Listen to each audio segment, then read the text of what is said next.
Okay, so this is not going to be one of those videos where I just ramble on and talk about all the things I tried to do to fix my acne, just to trick you at the end by telling you that I went on Accutane and it solved my problems, because I'll be straight up with you right now, I did go on Accutane and it didn't work. I did a round of it about 2 years ago, a little over 2 years ago, and not only did it not solve my acne problem, but my acne actually came back even worse. So I forced myself to solve this problem by myself without the help of any pill or medicine from a dermatologist, and I did it all naturally. I have tried so many different things. Some were helpful, some were not, but I'm going to share all of that with you today, and I hope by the end of this video you have everything you need to end your battle with acne or not having clear skin forever. And this is the video that I wish I had seen, 2 to 3 years ago, and I think that can be, I know that will be that video for you. Just be sure to keep an open mind while you watch this, because there are probably going to be quite a few things that will surprise you quite a bit, like things that I tried just based purely on my own intuition, things that I never really heard anybody else talk about. But just know that every single face wash, moisturizer, diet plan, I've tried it all, and it's taken me about 6 entire years for me to finally say that I found the winning formula. And I can assure you that every single thing that I talk about in this video I have tried and tested myself, and pretty much everything I talk about I'm still doing to this day. But going back to my days in high school as an athlete, I've always struggled with keeping my skin clear. I don't really know what it was, but I knew that it's a common problem for kids in their teens and sometimes even early 20s. And I kind of just thought that, it'd be something that it would just take care of itself, but that was not the case at all. This was a battle that I had to fight all the way into my early 20s, and it went back and forth for years, like clear skin, then a breakout, then clear skin, then a breakout, and it went on and on and on for years. But like I said earlier, I was an athlete growing up, and so I played pretty much every single sport under the sun. But in high school, it was really just football and baseball. And if you were an athlete, or even if you're not, you might know that sweating is a very, very common part of sports or any sort of physical activity. But what makes the sport of football a nightmare for somebody who is acne prone was the fact that you have to wear a helmet. And so I didn't understand the significance of this at the time, but I did not clean my helmet nearly as much as I should have, and so there's a bunch of bacteria and moisture that got trapped in my helmet, and I would break out a lot, especially on my forehead, because that's the one place in your helmet where it's always touching your skin. And so yeah, I did break out quite a bit during football season, but the thing is, after football season, I didn't have too many problems. So I kind of just thought, any sort of breakouts that I would have were just directly related to the sweating and, football as a sport. But once again, I was completely wrong, because the problem actually began to arise when I stopped playing sports. I left high school and I went to college, where I wasn't really even playing any sports at all. And I was barely lifting either. So I didn't really understand what was actually going on. And it perplexed me quite a bit. And so slowly I began to realize that the problems I was dealing with were a lot different than I originally thought. So here I am in my first semester of college, binging YouTube, trying to find any solution I can possibly find. But finally, I decided to, start using a face wash and a moisturizer. And even after 6 months, nothing changed at all. In fact, my skin actually got much, much worse. And at this point, it really started to get to me, because here I am in college, trying to find my way in the world, meet new people, and I just cannot seem to get rid of these pesky little red dots on my face. And somehow they just kept getting worse and worse the harder I tried to get them to go away. And this was really the first time I ever really felt insecure about how I looked, because I just had no idea what I was doing wrong and how I could fix this problem. But after a year of doing the same old stuff, washing my face and moisturizing and cleaning up my diet, even cutting out alcohol, nothing changed. Still, it was almost comical at this point, because I would be around people who had terrible diets, who drank enough alcohol to kill an elephant, had no sort of skincare routine at all, but somehow still had crystal clear skin. And this just blew my mind, and it frustrated me too, because I had no idea what I was doing wrong. And so at this point, enough was finally enough, and I decided to make the jump to go on Accutane, which honestly was a very tough decision, even though I'd seen all the successful transformations on YouTube and some of my friends as well who have had, really good experiences with it. But the side effects that I heard about it were always what, didn't allow me to fully jump into it right away, because, there's things about joint pain and the original breakouts, which they call purging, and then the chapped lips and even the depression. And let me just tell you, I experienced all of them. So I started taking it in winter of 2021 as a junior in college, and like I said, I experienced every single side effect that I had heard about before. And the purging, the original breakout that I had, was so bad that I could not even go to classes or go out anywhere without feeling just absolutely terrified and insecure about my face. And the joint pain was just as bad, and as somebody who derived a lot of their happiness from lifting heavy weights, it made it so much harder because I could not do heavy squats or heavy deadlifts or any sort of heavy lift without feeling a ton of pain. But of course I did them anyway because that was my only personality trait at the time. I was also taking chapstick wherever I went because my lips were always chapped, and I actually did slip into a very, very bad place mentally. But all these side effects that I experienced were things that I knew I would probably experience, and I just kind of had to push through it because I had hopes that once I was done with this, I would be done with the acne problem forever. Because when you get on Accutane, they tell you that after you're done with this round or whatever, you might have a few pimples pop up every now and then, but other than that, you're going to be pretty free from acne forever. And so essentially that was what I was banking on. And after about 6 months of taking this medicine, I actually did see pretty good improvements in my skin. My confidence was a lot better, and everything seemed to be exactly as it should be. So in the summer of 2022, going into my senior year of college, I was working an internship doing medical sales. I was in great shape. Everything seemed to be exactly as it should be. But then fast forward to winter 2022, and all of a sudden I start seeing some pesky little red dots pop up again. And so now I'm just thinking, okay, they told you that you might have a few pimples pop up every now and then, but you should be fine. But no, they kept on coming, and all of a sudden this problem that I'd been experiencing had come back in full force. And keep in mind that this entire time I was keeping my diet pretty clean. I was drinking lots of water. I was still doing my skincare routine. And the last thing I wanted to do at this point was go on another round of Accutane. So I refused. So here I am in almost the exact same position I was a year ago to that day, you know, scavenging YouTube, trying to find solutions. And for the next 6 months or so, I never really found anything at all. But then summer rolls around, and I finally make one of my first big discoveries. I began to notice that my skin was always the clearest in the summertime when the sun was out, and I'd always would break out in the wintertime. So that summer I made it a mission to go out every single day and sit in the sun for like 10 to 20 minutes. And somehow I was never able to put this connection together because I'd always heard about people who said like the sun was dangerous for your skin. You should always wear SPF when you go outside.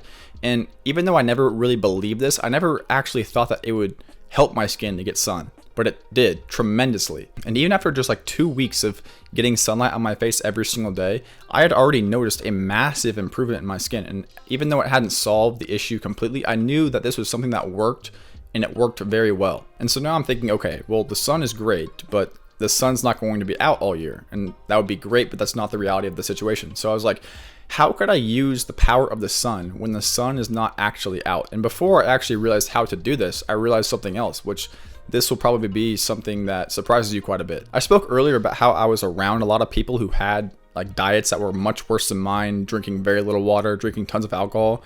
And I began to think like, what's the only difference between me and these guys?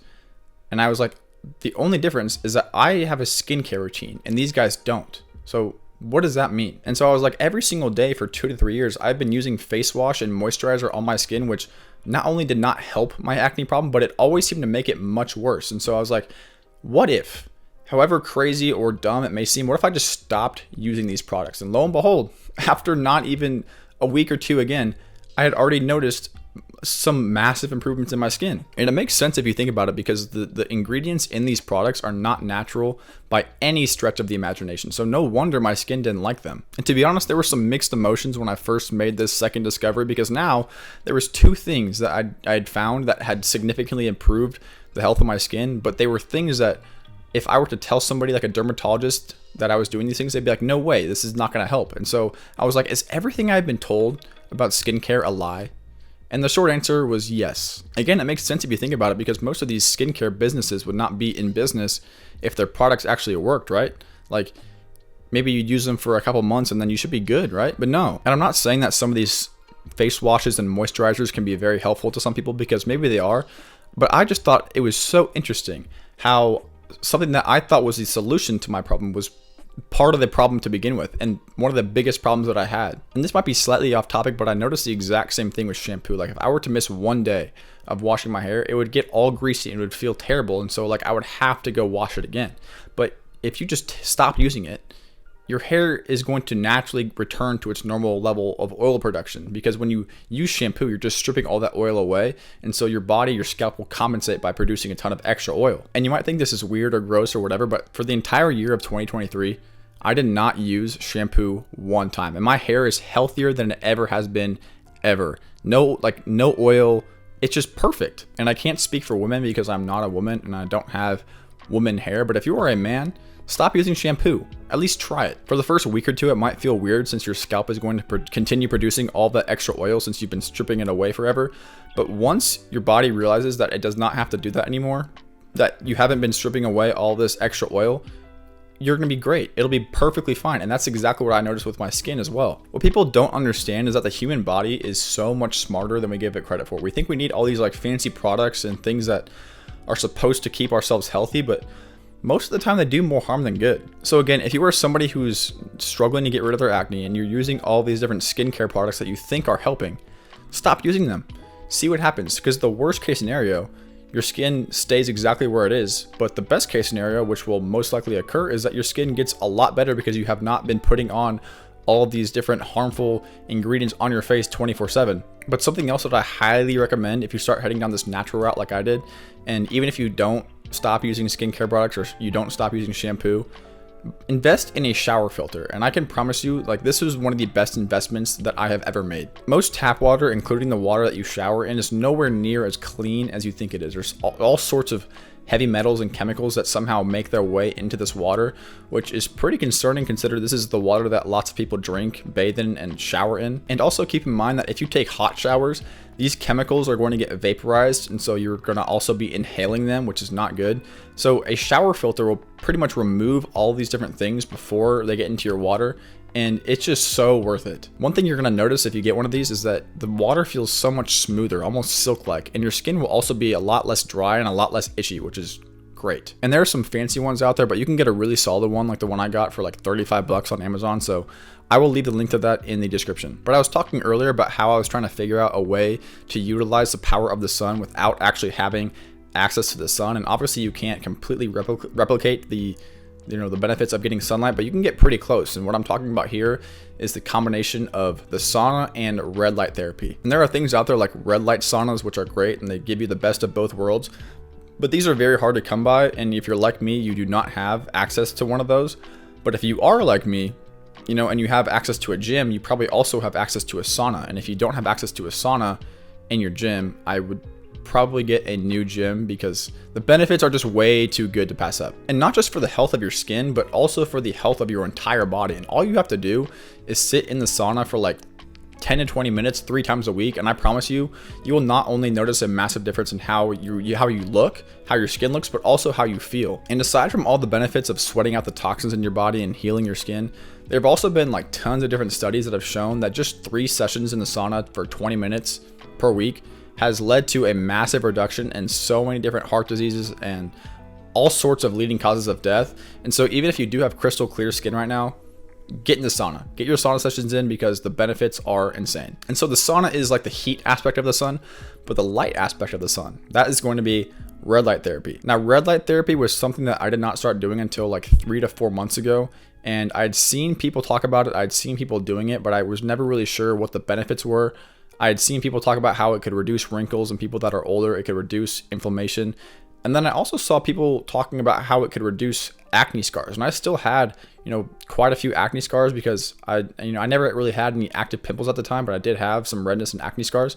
So I was like, why do I not try this as well? And so after doing some research, I realized that there was all sorts of devices that you could try, from little red light facial wands to full body red light systems, which can all be pretty expensive and unnecessary. So I found that the best thing to do was just to get a mid-sized red light panel, which is the best of both worlds. Because with a mid-sized red light panel, you can use it on your face, but you can also use it on different parts of your body if you want. Just like the facial wands are really just like for convenience, and you can only really hit a few spots at a time, while like the full body red light systems are a bit overkill, and I don't know if they're worth the money, especially if you have not, been doing red light therapy at all. And I don't really have a set schedule for how often I do red light therapy, but for the most part, it's pretty similar to what I do for the sauna, which is like 3 sessions for 10 to 20 minutes each week. And I'm not kidding you, I keep saying this over and over again, but not even within a week of using this, I'd already noticed a massive difference in how my skin looked, and really just the acne scars. My acne scars had started to fade almost instantly, and my skin was finally starting to look, normal again. But a couple things to keep in mind if you start using a red light is that you should wash your face before with water. No skincare products, don't forget. But also you want to get like a pair of tanning goggles. And I think if you get the one that I used, and I'll leave the link to that in the description, it comes with a pair of goggles, so you should be good for that. And I don't want to make this video longer than it needs to be, so I'm going to throw the last few things in together, but they have all been just as important throughout this process, so definitely do not overlook them. But for one, icing your face, like specifically in the morning, is a great habit to get into because it, you know, if you get those little bags under your eyes in the morning, it helps a lot with that. And this was not something that I started doing until like 3 to 4 months ago, like the red light, but I can already say it has helped a lot with the inflammation and redness on my face. And I can't even say exactly why it works, but it does. And I'm sure you've seen some of those videos about people using the ice massager, which those are great. I have never used one of those, and I'm sure they're really good for convenience, but they're not necessary, I don't think. So if you just have an ice cube or a couple ice cubes that you can rub on your face in the morning, those will work great. And then of course, make sure your diet is in good shape. Keep the fast food and the junk food to a minimum if possible, and drink as much water as you possibly can. I mean, if you're eating a bunch of processed foods that are loaded with sugar and fat, or you're drinking more Gatorade and soda than you are water, you're just making things harder on yourself. Also, don't be afraid to do a 24 to 48 hour fast every once in a while, because fasting truly is one of the best ways to let your body heal itself. And I could not possibly name all the benefits, and I could not possibly, that might be another video, but I definitely encourage you to go look into that yourself, because the benefits are crazy, like most of these things. And if you do decide to do a fast, you don't need to overcomplicate it. Fasting is just not eating. So like you can drink water, you can drink black coffee if you'd like, but just nothing with calories. You could also get an electrolyte mix, which would help with any sort of like lightheadedness or headaches that you might get. But again, I definitely encourage you to do your research on that, because I could not possibly talk about everything related to fasting right now. But finally, make sure you're sticking to some sort of exercise routine, whether that's playing a sport or lifting weights or running or all of the above. Do something. And if you lift weights right now but you don't do any sort of cardio, I highly recommend just adding like some sort of walking or jogging to your routine, just to keep your heart and lungs healthy. Because another thing that I've learned is that the cheek acne that you get is directly related to the health of your lungs. So if your lungs are healthy and clean, your cheeks are most likely going to be healthy and clean. I'm just going to take this as an opportunity to say that cut out the Juul, cut out the vapes. That shit is not good for you. And if you're using any of those things right now, take this as the sign to make the switch over to Zyn or any of those other nicotine pouches. You will thank me later, I promise. That's about all I've got for you today, so I hope you can take a few things away from this video, or everything, and try it on your own. Because I know how frustrating it can be to deal with acne, especially when it feels like you've tried everything and nothing works. So again, this is the video that I wish I had seen 2 to 3 years ago, and I really hope that this can be that video for you. And as always, feel free to subscribe and leave any thoughts or questions down in the comments, and I will respond to every single one. But I wish you the best of luck on your journey, my friend, but I will see you next time. Peace out.